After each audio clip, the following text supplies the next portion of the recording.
really interesting piece. So this is a Punic Dekadrachm, or 5 shekels. And so this is when the Carthaginians had basically taken over a lot of Greece, and especially Sicily. And so they got away from the Attic standard, and they were actually issuing these very large decadrams, which has Tanit, which is the Carthaginian god, on one side, and of course we have Pegasus on the other side. And it actually has Punic letters on the bottom that basically say something to the effect of "in the land," meaning perhaps that there was a statement to the Carthaginians that they were the rightful occupants of Sicily at the time. So this is mine. Right.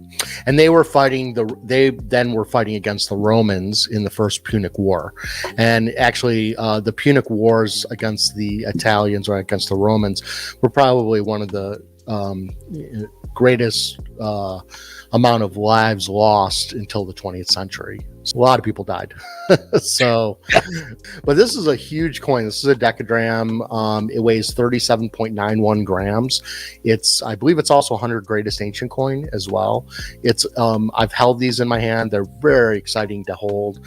41 millimeters is huge. It's huge, guys. So if this will be in a slab, so you won't get to hold it. But if you get a chance and you're at the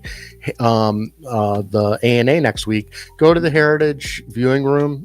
You don't have to be a millionaire to go to into an auction room or into a viewing room and view coins. No, they don't ask for your bank account numbers, right, or your credit card. Nor do they look at you sideways. They just if you're there, they figure you're good. Yeah, well, anybody has the potential to spend. Usually the guys that are dressed in the simplest clothes are the ones that are the wealthiest. Yeah, I will tell you that some of the wealthiest people I know look like absolute bums.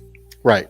And that's for good reason. They don't want to draw attention to themselves. This coin also came from the 1958 Palermo hoard, so it's got a nice long old pedigree. It's in Jenkins. It's actually a plate coin in his book. So pretty cool coin.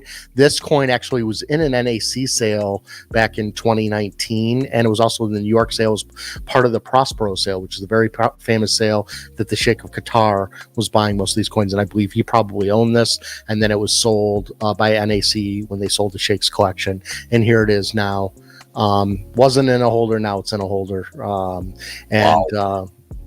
it's kind of done the rounds, as they say. But a very, very cool coin and worth mentioning.